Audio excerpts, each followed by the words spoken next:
he told me something that he told me a secret of his, and I was just like, wow. It's so crazy because of all the people, I would never expect him to tell me something like that. One, because we don't talk like that, but it just goes to show how you are as a person and how people really view you, but you don't even realize how they really view you. You don't even realize how they admire your actions and your movements and your thought processes and the things that you do, that they might need you in a certain time of need. Of all the people in the world, you might be that one person that they can come to.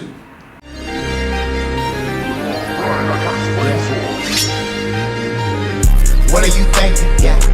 What are you thinking? Yeah. If you wanna know my thoughts, open your ears when I talk. Yeah. What are you thinking? Hey. What are you thinking? Hey. If you wanna know my thoughts, open your ears when I talk. Yeah. Welcome back to another edition of the Arnold's Thoughts Podcast. I am your host, Arnold Lewis. I help athletes prepare mentally for a life of overseas basketball. If this is your first time, welcome to the show. And do me a huge favor, hit the like and subscribe button, and let's just get straight into it right now. What's good, everybody, man? Thank you for being here today. I always like to start off with just being grateful for today, being grateful for just the life of playing the game of overseas basketball overseas. I like to come on here and share my experiences and just keep y'all up to date of just what goes on an every day-to-day life of an overseas basketball player. If this is your first time, you might not know I've been playing for over 10 years, and it's like I always run into a slew of experiences, and I like to just be grateful for each one of those experiences, because you just never know, like when things can be taken away from you. I enjoy this life. I love this game. I love to interact with the lifestyle. I love going to different countries. I love getting up and just the process of it all, working through it all, the ups and downs of it all. It is truly a gift to be able to do what you love and have that opportunity, because not everybody gets the chance to just say that I get to travel the world. I get to meet new people, learn a new language, engulf yourself in a new atmosphere of people and experiences. And that has just been a gift for me. That has been a gift. So I always like to first and foremost just give my gratefulness and my just, appreciation of life, appreciation to God, appreciation for everything that comes my way, the ups and the downs. I always say you can't be accepting of the good times if you're not accepting of the bad times, and just staying even keel in the middle of it all and just being appreciative of everything that comes your way. And I'm truly, truly appreciative of everything that comes my way in this life. A quick little rundown of our last games. A lot has happened, because an update, I haven't played my last game because I'm currently dealing with an injury. I'm kind of working myself back in because I had fractured my tooth in the last game, and I was out for now. It's about 2 weeks. I've been back practicing, so I'm feeling better. It's still a process, but I had my first full-on contact practice today, and I feel great. We got some big games this weekend. I gotta go back to the dentist tomorrow to try to see if I can go. If they don't drug me up with all those anesthesia and all that stuff tomorrow, I'm gonna be good to go. But it's just gonna be, I don't know. I gotta go find that out tomorrow. Hopefully it's not as bad as it seems. Hopefully they don't drug me up crazily like before. But I'm just ready to get back on the court. You always miss it. And the last time on the game, I wasn't going to go to the games. I really wasn't going to go to the games because I was really in my feelings. We're going to get into the next segment of fact over feelings, looking at the facts and getting out of my feelings. But it happens to the best of us. I got in my feelings a little bit, but one of my teammates told me, he was just like, bro, you're bigger, your energy and your impact on the team is bigger than the personal things that you've done. You're trying to make a point. I understand. You have every right to make a point, but it's bigger than that, And I had to set aside my feelings and look at the facts, which is, the team needs my leadership. The team needs me to guide them more mentally and emotionally in the game. And I found myself being not even a coach, but like a mental coach to the guys on the sideline, keeping their head straight, talking through them in situations, and it's like helping them out, helping them with plays and helping them deal with certain situations. I never really realized how much a player is going through because I'm always playing and I'm always thinking about aspects of the game and I'm always thinking about what I can do next and I'm always thinking about the next play or the next defense or the next situation, that I'm not really thinking about what one of my teammates might be going through in a current moment or how they are being affected by situations that's going on in the game. But I had a full front view of everything that was going on. I mean, one of my teammates was struggling in this area, another one struggling in this area, this guy's dealing with this guy's dealing with that, and I'm stuck dead in the middle just trying to figure out everything and try to keep them calm, keep this person calm, keep this person calm, boost this person's energy up, talk to this person. I'm like, man, this is draining. I never realized how hard it was to be a coach in a professional game because I was always on the player side. But just to be like a mental coach in that aspect is like my heart was. During the game, I'm relaxed. I'm in the mode. I'm not stressed out or just like it doesn't get to me. But on the bench, man, my heart was pounding. Like it's just a whole different type of. It was just a completely different experience being the coach or just from a coaching aspect of the game than it is as a player's aspect of a game. So I give a lot of respect to all the coaches out there, high level coaches, and just understanding because I got a taste to understand what's it like to be on that setting in a professional level. And my admiration, and I tip my hat off to you guys, to all the coaches, professional coaches, that you know what, keep up the good job, keep up the good work. And I think sometimes most players and most times, you know, the fans or whatever, they scrutinize the coach so much and the coach needs to get fired and this and that. And you're like, bro, you don't understand how difficult it is and what they go through to be a coach, to understand and deal with the pressures of the game. It's a close game, you're on the road, it's a tie, like it's just crazy situation that goes on and we're only thinking of ourselves, that we don't even give them a benefit of the doubt to handle such a job that's so crucial in that moment. And I got a little taste of it. I tip my hats off to all the professional coaches and all the situations that they go through because it is not easy. From being a player to being a coach, it is not easy. And you know, I really got to see that from a bird's eye view. Now we're gonna go into, you know, it's another little thing I want to touch on. It just dawned on me about just your health. I really want to touch on the health aspect of players and just people. Like I believe I talked about it in one of my later or recent episodes, maybe the last one, episode 79 or 78, when I talked about when I went to get my teeth looked at, and I was speaking to one of my best friends. He's playing in Argentina right now. He was talking about the same thing, like he was dealing with some type of injury. He had, I don't know what it was, he had something wrong with his stomach, and he was trying to make sure he go to the doctor to get checked out, and the doctors was like, they're on vacation. And I'm like, where do they do that at? You have a team doctor. It's like accidents and situations like this don't take vacation. But they're on vacation and they're out just chilling, and he's just with some kind of pain and he don't know what it is, and you need to be checked out, and they're not really being attentive and caring about what he's going through in that situation. So I just really want to touch on how important it is to make sure you take care of your health. Take care of your health as an athlete, as a person. Please take care of your health.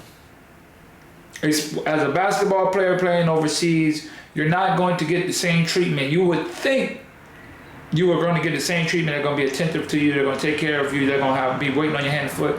Not every situation. Some situations you're going to get that. They're going to be like on point, on target. Some situations. But in my 10 years of playing, I would say about 80% of situations that I've been in, they're not taking care of you like that. They're not going to have a doctor on hand.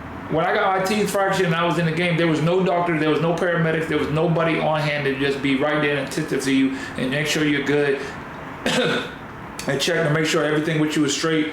They're not doing that. You have to be your own doctor. You have to take care of yourself. And when you go to like hospitals and stuff, the first thing they want to do is drug you.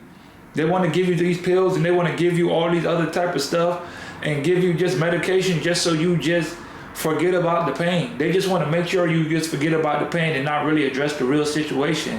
And I've seen that. I thought maybe it's just my situation. No, it's not just my situation. It's people in bigger teams, bigger organizations. You would think, oh, maybe they'll get better treatment. But no, it's literally the same thing. And so I just say that to say, like, please, as an athlete, when you're playing overseas, make sure you're very attentive of yourself. Make sure you're very cautious of situations that you go through that you know. Have a personal doctor at home. Have your mom or your pops or somebody who knows a person that you can call at any moment, that you don't have to like fall into these situations. Look at my boy Jerry calling me right now. Are you interested in playing overseas basketball one day? I wish someone would have told me 1 year after college I would receive my first pro gig. I wish someone would have told me that having an agent does not guarantee that you will get hired. I wish someone would have told me being cut from a team, because after 10 years in this game, everyone gets cut from a team. Now, after traveling from over 17 different countries and winning up to 7 championships in my pro career, I've put together the 6 most important traits any player needs before starting their career. So go ahead and grab that ebook and get all the information you need today to start your career. Now you can't say no one didn't let you know. So go ahead, grab that ebook and get started so you can become the pro one day. Let's go. What up, bro? Huh? You called me. I got that motherfucking paperwork. Hey, my boy just got his paperwork. I'm over here shooting the episode. I said, let me see what Jerry got going on. They just sent you that contract. Yeah, but that's it. And both of my agent and us both is like, man, don't sign that shit yet. We're gonna wait till tomorrow, and we're supposed to get the Indonesia shit, man. That Indonesia gig is gonna be crazy, but they sent that contract, so you got the. Ooh. I got the Venezuela for the 9-ball. Okay, the 9-ball. That's cool. Yeah. How long is that season? 5 months? Yeah, the season starts, but I would go in February, like middle of February, before like the training camp type shit. So March, April, May, June, July, August, 6 months. Cool. Whew, that's a cool little lick. Yeah, sure. I told my agent already, like I'm in the summertime, so I'm gonna play. Let's say for example, I play this whole time in what's it called? I'm gonna sign again to like either Paraguay, fucking Colombia or Mexico. And that season, even though it's the summer, I'm gonna take my son and my girl probably with me that time. Those 3 months. You gonna take your people to Yeah. I'll take them to Paraguay, but you gonna take them to Mexico? I guess it depends where at in Mexico. I mean, if I'm in a city close to Cali, hell yeah. Oh yeah, that's different. Yeah, that's different. You know what I'm saying? Cali is right there, like Tijuana and shit, like. Right. I'm saying, like, the time I would be home in the summer, I would just take them, like, long as I'm making their money, so it's like, I'm cool, I can afford to bring them with me. Yeah, definitely gonna be making some good bread. Because I'm not trying to come home, like, when I say come home, like, I'm gonna come home, but, like, I'm trying to work around the clock since I'm buying this fucking house, you know what I'm saying? So I'm trying to pay this bitch off. Right. My boy done got on me and copped them a crib. That's big time. You gotta work. Everybody know that stuff. Yeah, I just work. Well, you on live, you on the show now. They know you got a crib. So if y'all want to go tap into my boy pockets, go holler at him.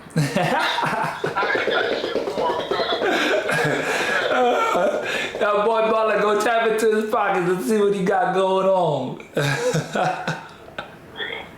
Yeah, so it should be cool, bro. I mean, I hope y'all see it extend like it did last year. I come catch me up money at that motherfucker too. Yeah, shoot. That's why I was talking. I can't take that Venezuela job, bro, because you made it very clear into my head that, you know what, I can't take that job because, most of the time I got with my daughter, and I thought about it and I was like, dang, you right. That time is right in the, like, smack dab in the middle of the summer. Like, that's the prime time. And there's no way. There's no way. No. You gotta think, most people come back April, May. That's when people come back. You know, June is like you pushing it, nigga. That's the 10-month season. That's your time. Yeah. You back June, July. I'm not yet. Ain't no amount of money gonna make me not have that time with my daughter, and she need it. I already told you. You gotta get that in your head though. Like if that's what you gonna do, bro, you gotta find a way to fucking lock back in and fall in love with your team again. Cause I know you off them niggas and you just like married it. Fuck up out of here. Yeah, I'm buying back in, bro. I'm buying back in. You know how I am, bro. Nah, but you gotta understand, like nigga, this job works perfectly for you. So nigga, you need to fucking make this shit the best fucking situation possible and lock the fuck in. Yeah. Lock the fuck in, bro. You right. You know what I mean? You're gonna be miserable. And then you're gonna be fucked up financially too. Cause like, niggas ain't trying to go to the crib right now, bro. That ain't happening. I'm way too locked in on that. That ain't happening. That ain't the situation. You know what I mean? I'm really trying to get some more bread out of them.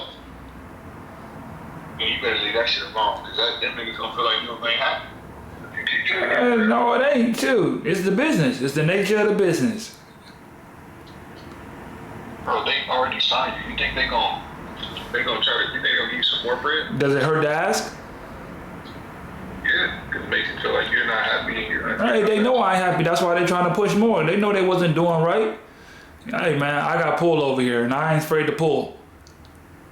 Make your decision. You feel me? But I'm gonna hit you, bro. Let me go ahead and get back to my show. Go ahead. All right, bro. All right. Yeah. That's the life. That's the life that goes on. You know, you gotta make your decisions. There's no amount of money for me, better contract or something. There's no amount of money for me that take away from my time with my daughter. I have the summer with her, and a contract being $3,000-$4,000 more, that's not enough money to make me not go spend those time with my daughter. No amount of money can make me do that. Basketball is a means to take care of my family and stuff, but it's not at the expense of every dime. Like I have to work myself to death, and I forget what I'm doing it for. I know what I'm doing this for. I'm doing this so I can make a better life too. So I have more time with my daughter. Not to take every bit of time away from her, especially she's getting older. Not for me. But moving on, man. Going into the first segment of the show, which is called Fact Over Feelings. And in this segment is about, or the topic, I would say, the title, if I put a name on it, for this segment of Fact Over Feelings is I Pray for My Black Brothers.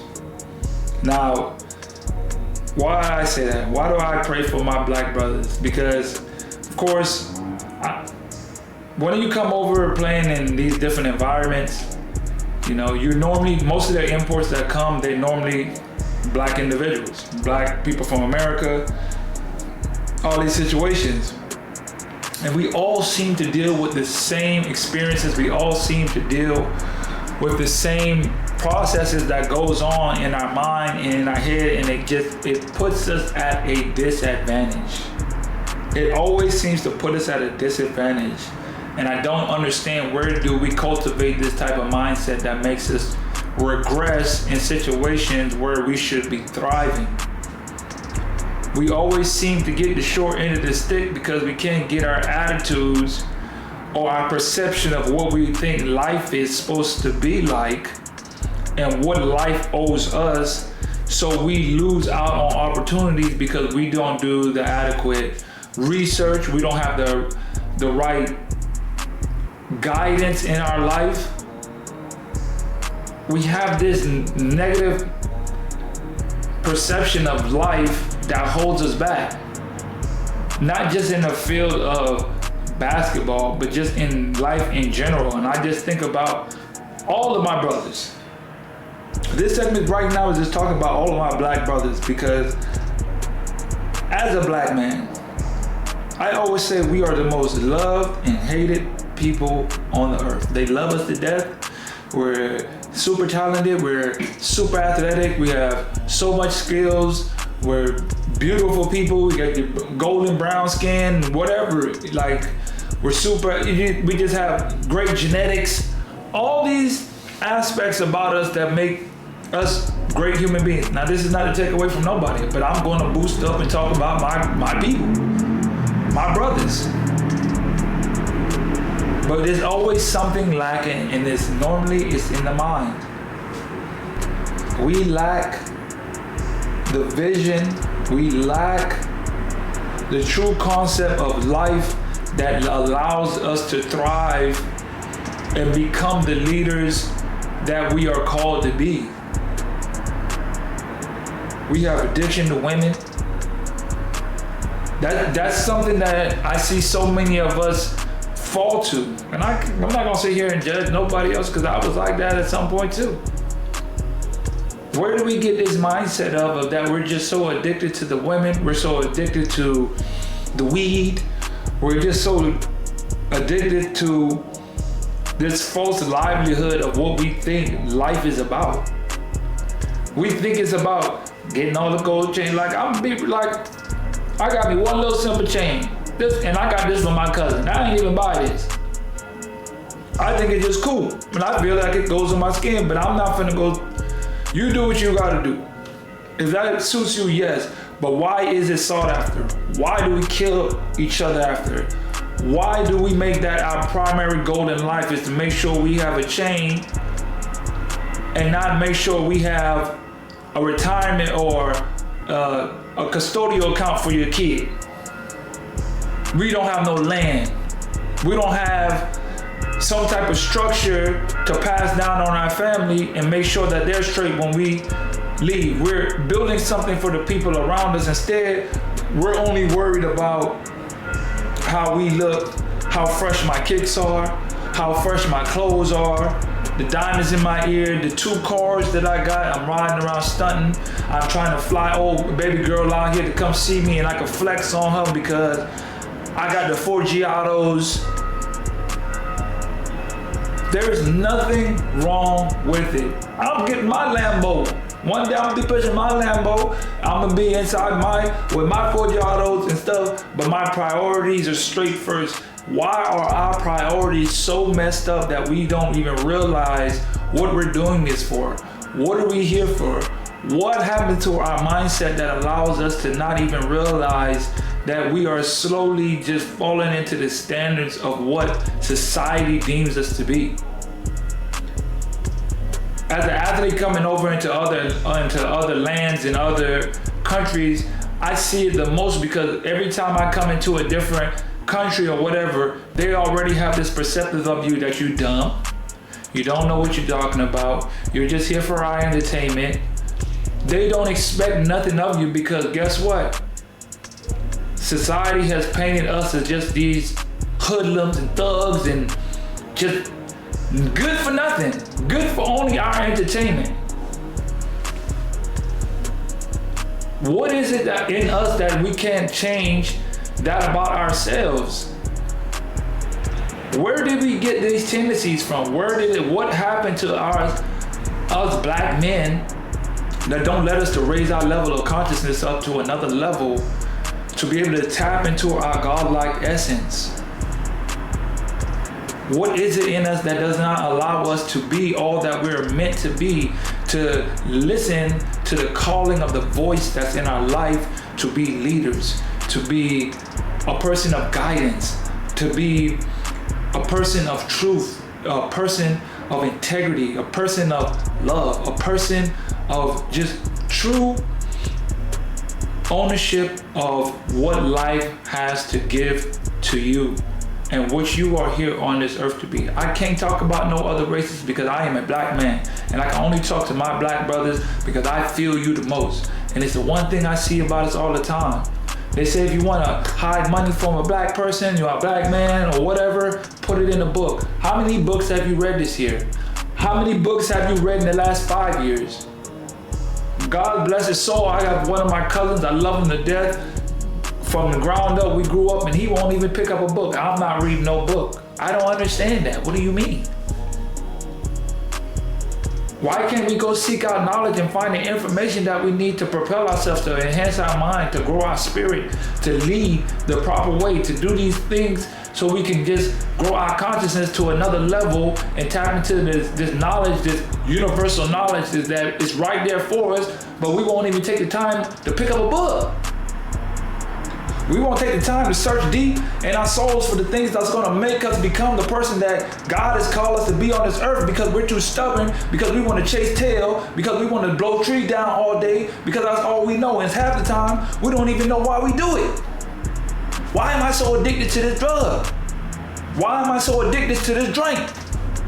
I gotta get the Hennessy, I gotta get the Bombay, I gotta go fly old girl out, I gotta do all these things that don't even contribute to my life. All it's doing is taking away from me, and I gotta sit and I wonder why. I sit up in my room, I lay down in my bed every night, and I'm thinking about I can't get nowhere in life. That reality hits when you're sitting down in your bed and you think about why I do this. I had a guy, I remember, I always pick up and listen very intently when people say things, even when they think nobody's hearing. I know a guy, he was a millionaire, hooper. And he was like, man, I'm tired of this.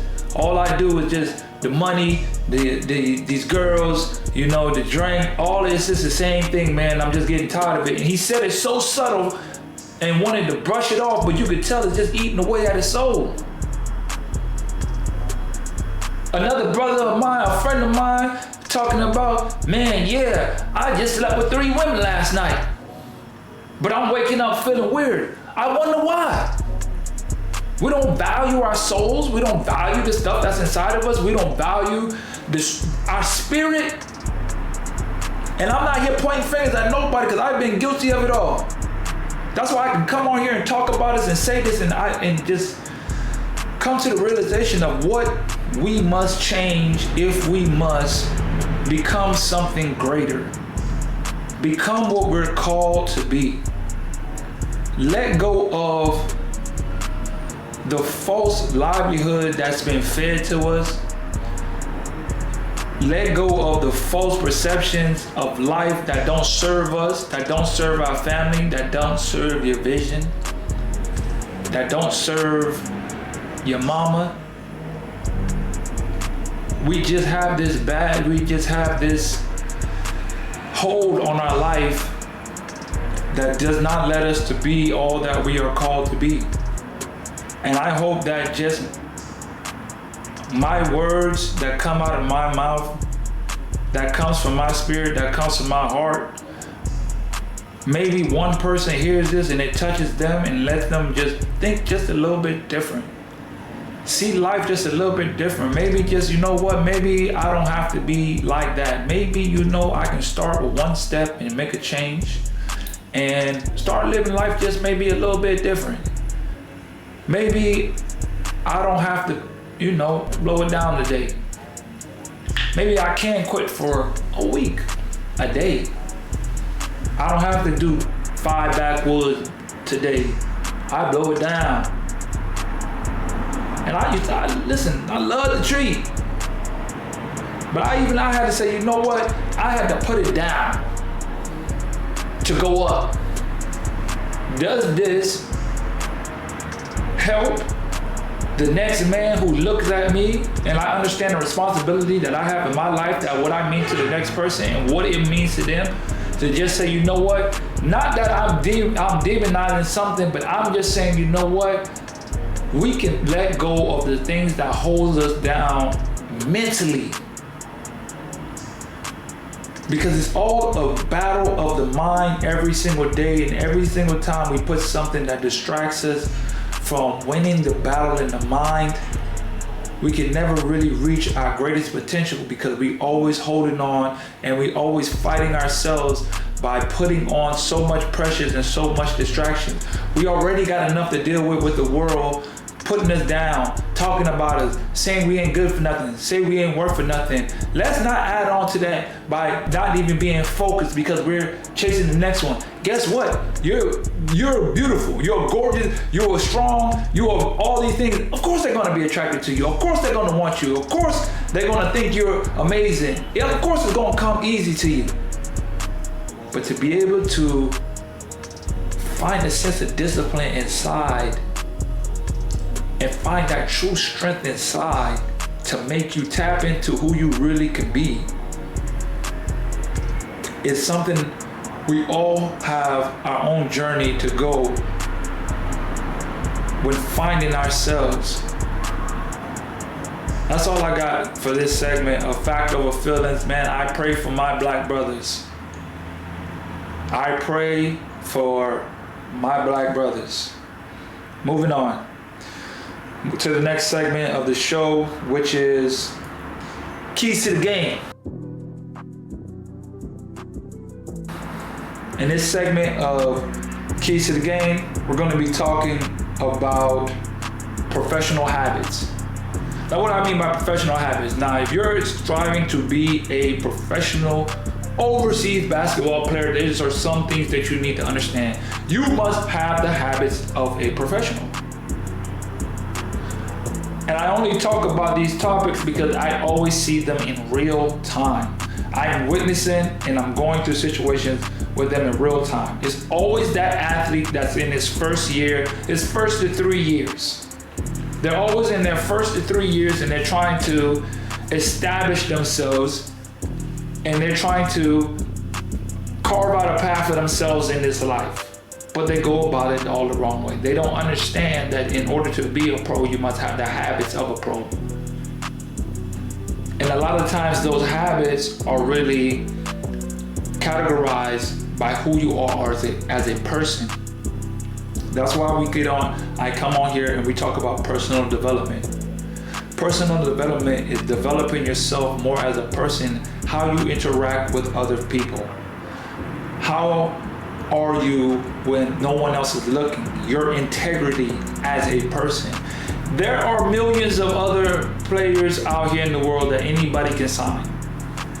The job that's going for $1,000 a month, there are over 100,000 players looking for that job. So what sets you apart?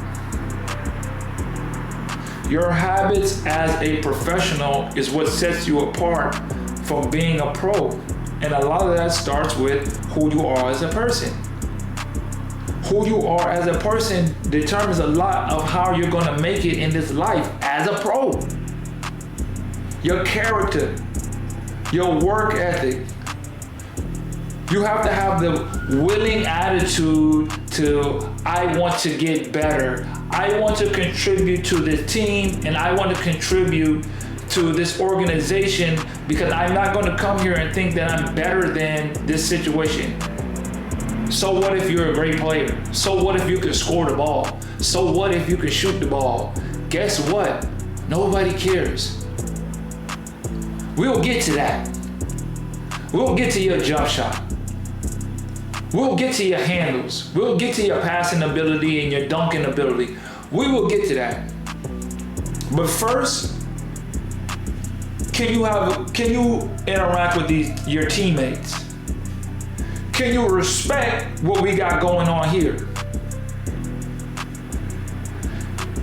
Can you buy into the system that we're trying to build here, regardless of where it's at?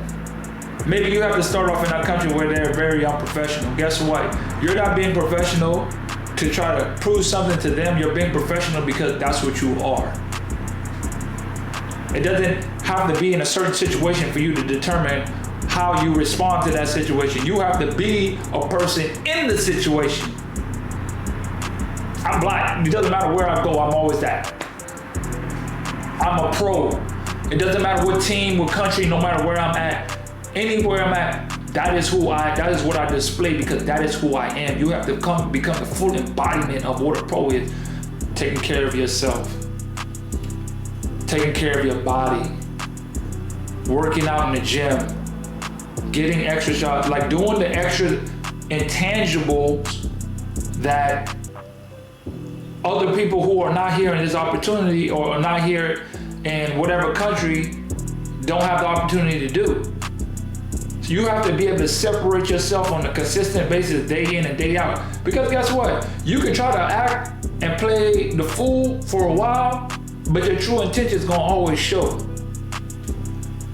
You could be a great player, the best player that you can possibly be, but guess what? One day, you're gonna revert back to who you really are. And I always hear God talk about, man, back in my days, if I was just, I would have spazzed on him and I would have done it. And then what would that serve you? How would that serve you in the long run for being, I never understood that. I never understood when guys pride themselves on being a tough guy and we're here to play basketball. We're here to build a chemistry with your teammates, with your coach, with an organization to try to win a championship. And you're talking about how tough you are. Go be an MMA fighter. Go be a boxer. But if you're in an organization where they bring you on, learn to be that professional in the organization. You want to leave there, you want to leave that situation with everyone saying, you know what, that is the definition of a pro. That is a person who, you know what, no matter what the situation is, no matter what the circumstances is, he's always showing up, he's always ready, he's always doing what he's supposed to do without somebody patting him on the butt and telling him and leading him. You're not in college anymore. You're not in high school where you got your mama running you down, you got your coach and whoever assistant coach running you down, picking you up. No, you got to be accountable for yourself. You have to be accountable for your mouth and your actions that you talk to people. You got to go and be like a politician, kissing babies, playing the game. I had to explain that to one of my teammates, the young guy who's currently going through the situation. That's kind of why I'm bringing it up, because I really told him, bro, you got to play the game within the game. Maybe that's not you. Maybe you don't get down like that and you don't understand what they talking about. But guess what? This is what I'm trying to tell you. I'm like, bro, this is the game within the game. It ain't always what you want to do, how you want to do it. You got to give them what they want. Because one thing about this life, they all talk. And you don't know who knows who. They all know somebody, and guess what? Whatever organization and whatever situation you in, the next place that you go, they're going to call that last organization. They're going to talk to that last general manager. They're going to talk to that last coach. They're going to want to know what kind of person you are first. Well, I'm just leave here and go somewhere else. I heard a guy say one time on Instagram or something, the grass is not always greener on the other side. The grass is greener where you water it. Don't be so quick to run away from a situation. How about not buying into the situation and learning the intangibles? I speak a lot about my book that I wrote because I understand that maybe the guys that I'm trying to get this message across is not ready to really understand it, because a lot of times the guys who needs it, they understand it too late. One of my current teammates, one of my great good friends, he's playing with me now, and he needed that book 6 years ago. Everything I talk about in that book, he's doing it now, and he said, I understand it now because I was like that. And it's so crazy because it's like, I'm preaching the message now, and nobody's really receptive to hearing it until it's too late. But I gotta do my part. I have to let you know now, so one day you come across a situation, you are ready, pick up the book. It's time to start developing professional habits to be a professional. That's all I got for this segment for Keys to the Game. Moving on to the next segment of the show, just gonna get into some key topics. A couple of just stuff that's going on in the game, man, or just in the life that I just want to talk about. Just one particular situation that has happened recently. I thank God for the fact that I've been able to inspire people to the point that they feel like they can trust me with a situation in their life that they feel like they might not be able to express to someone else. You know how there's some people that just got some stuff weighing on their heart and they just want to let go of the situation. They just want to just say, bro, this is what's going on. I don't know who to talk to, but for some reason I feel compelled that I need to come and talk to you. And you just give me that, like, I don't know, you just had so much life experience that I believe I can come and confide to you, and maybe you can give me some guidance.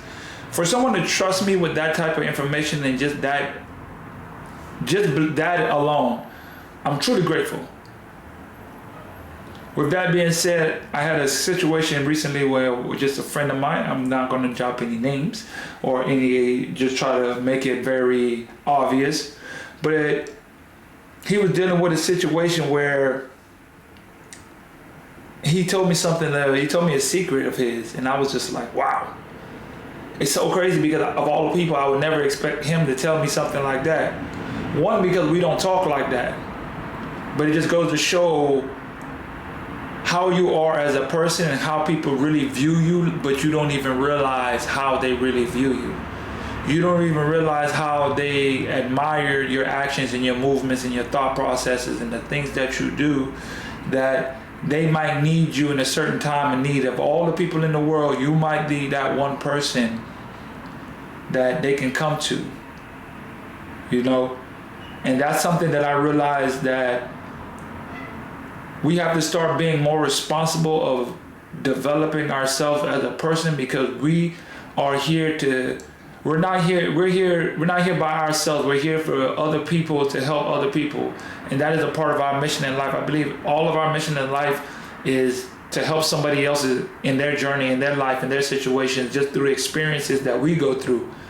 And if we don't take the responsibility to start developing ourselves, to let go of some bad habits or let go of certain things, you might be holding somebody else back as well, and you don't even know it, because it was your responsibility to become greater than what you are, to be an inspiration to someone else. I truly believe everybody on this earth is an inspiration to someone else. And if you don't determine in this moment or in any moment that, you know what, I'm going to become greater than I am, because this life is not here solely just for me, and it's not just for me to just only think about myself, but to think about how I can become better to impact the lives of other people, because who I am is an inspiration to someone else. And just like at a point in time in your life, or even continuing in your life, you're going to need someone to look towards. You're going to need someone that you're going to need to rely on.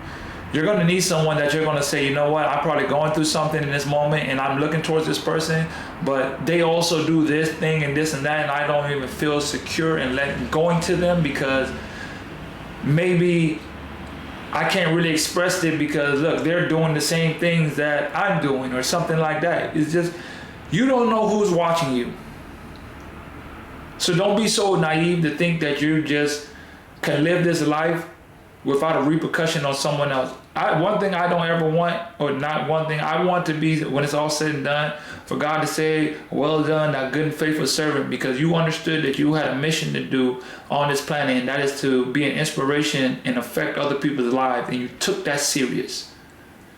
I always believed my father was who he was because he passed down the words that he had in his heart, and he passed them down to me, and the difference is he did his in secret, and I'm going to put it out there for the world to know.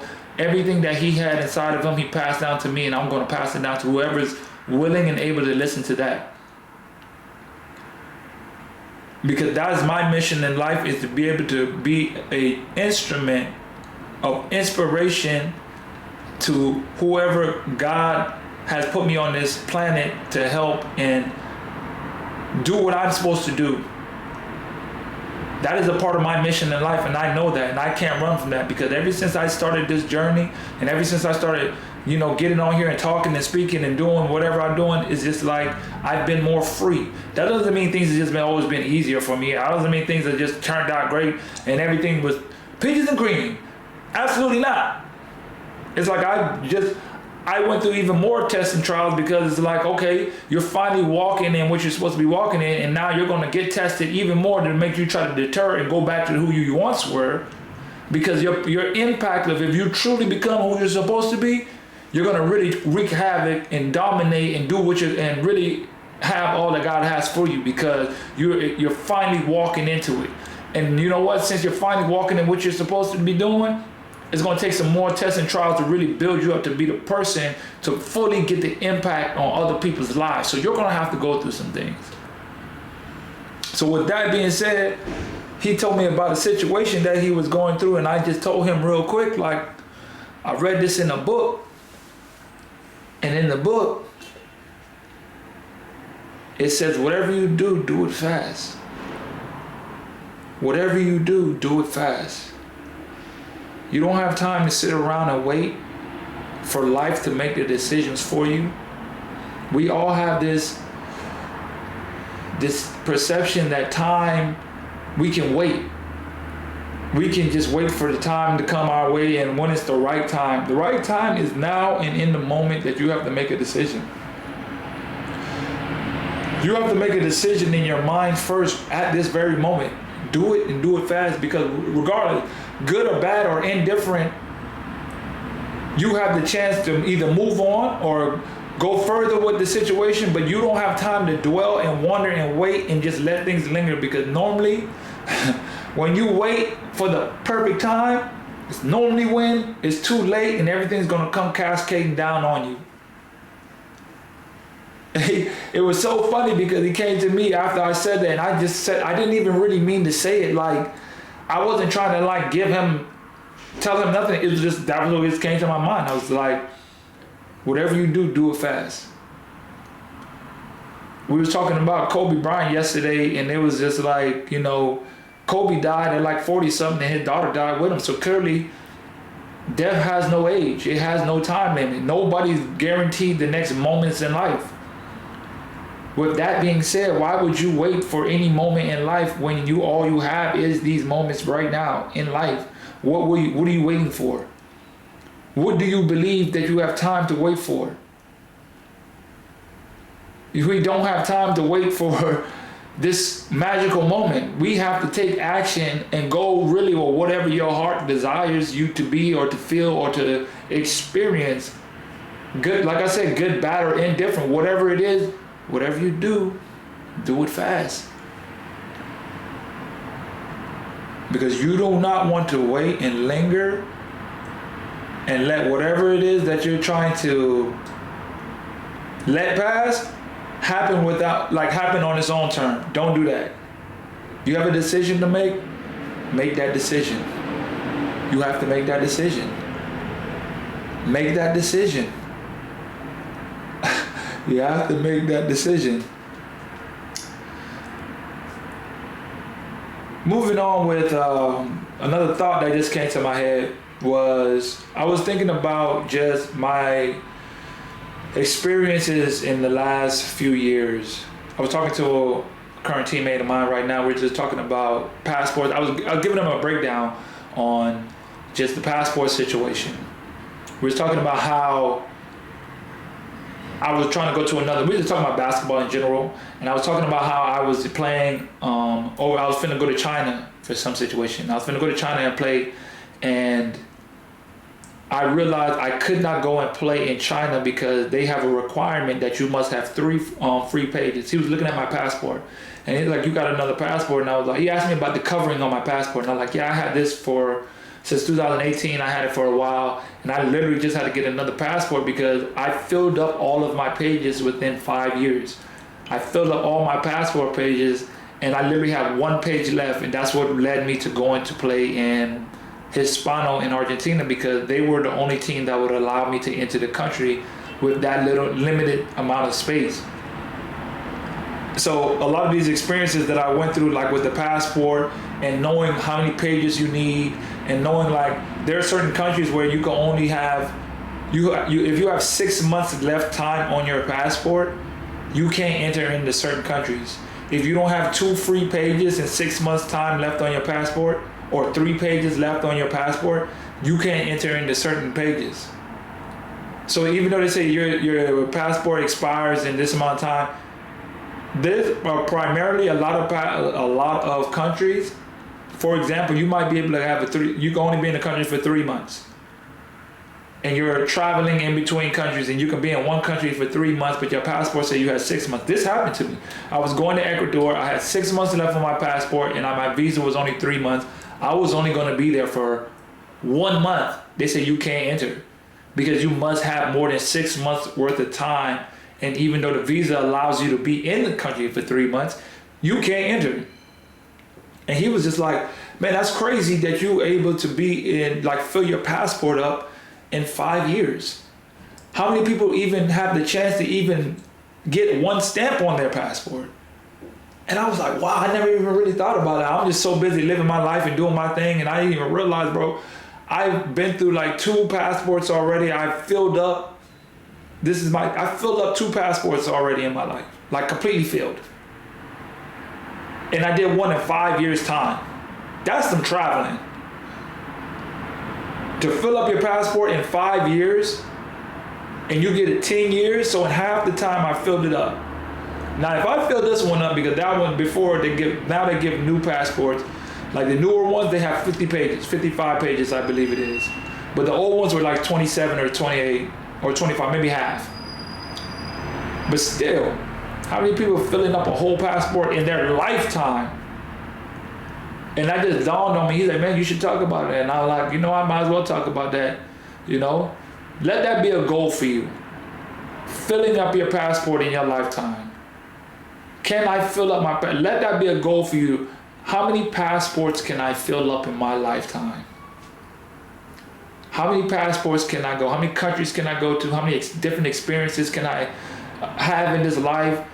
What in this world that I haven't seen that I want to make experience? What is your bucket list? Like, take the time to really think about what you want to achieve in this life, more than just your job and career. Experience this world. Experience all that it has to offer for you.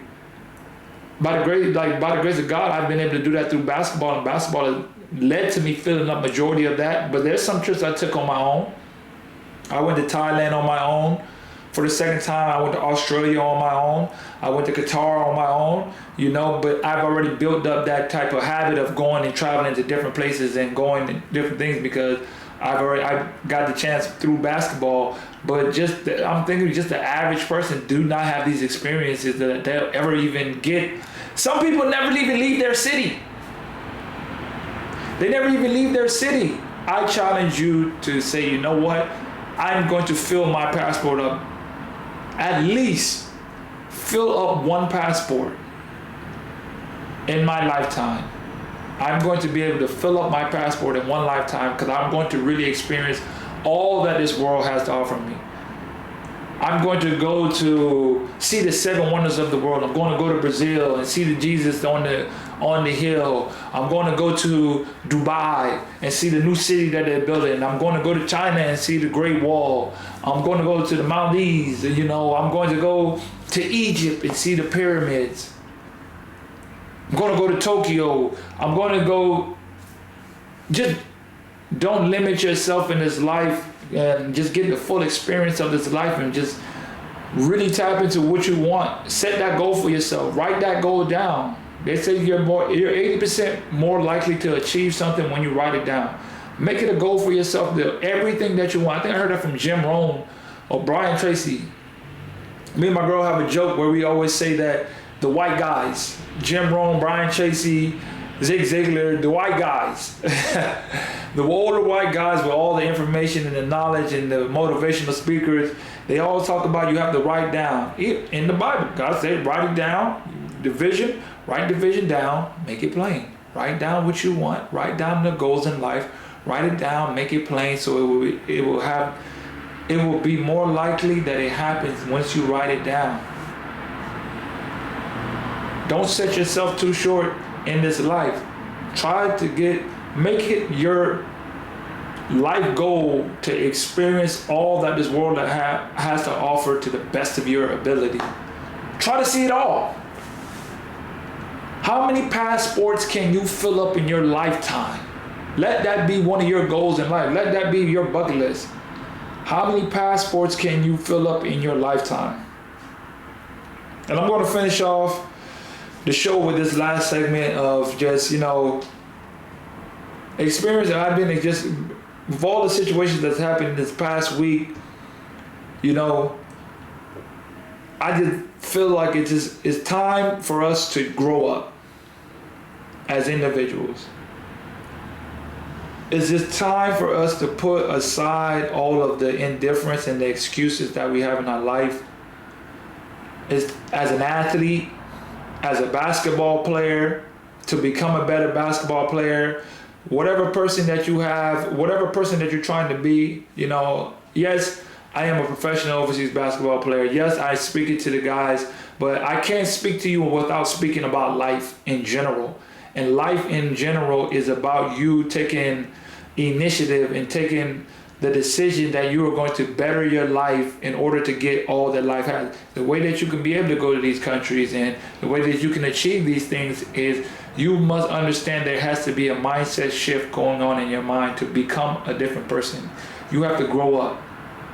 The Bible says, when I was a child, I thought as a child, but now that I am a man, I put away my childish things. Is it time for you to put away your childish things? Is it time for you to put away your childish habits, your childish attitudes, the things, the partying all night, the drinking all day, the laziness? Is it time for you to put those things away, the just not having responsibility, not taking things for granted, the childish things? It's time we actually start growing up as humans, as men, as women, at whatever point in our life.